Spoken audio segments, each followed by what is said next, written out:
Nous avons encore une fois exprimé toute notre gratitude envers la brigade des sapeurs-pompiers de Paris, leur général Joseph Dupré de la Tour, ainsi que le commandant des opérations de secours sur place. Leur intervention a été rapide et décisive. Les sapeurs-pompiers de Paris ont déployé plus de 250 pompiers et pompières, 70 engins. Elle et ils ont bénéficié du soutien de toutes les forces de sécurité intérieure, mais aussi du personnel médical et militaire à proximité immédiate et qui est intervenu, appuyé par des médecins et des volontaires.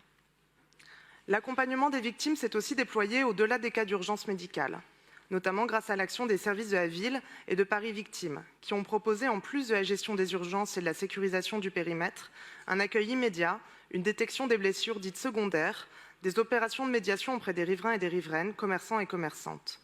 Les élus de Paris, auprès de vous, Madame la maire, et de vous, Madame la maire du 5e arrondissement, se sont rendus très vite sur place.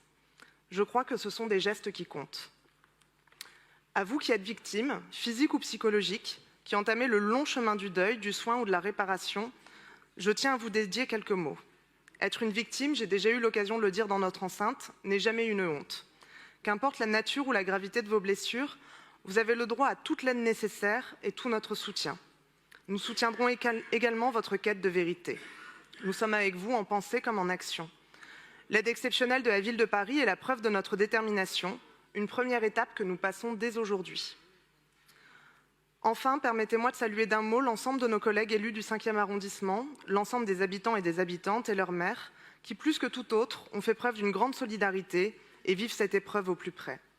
Je ne reviendrai pas plus en détail sur les dispositifs de gestion de crise et d'aide aux victimes. Cette catastrophe, comme toujours, nous appelle à renforcer nos dispositifs et faire de la prévention, de la diffusion d'une culture de la sécurité civile une priorité.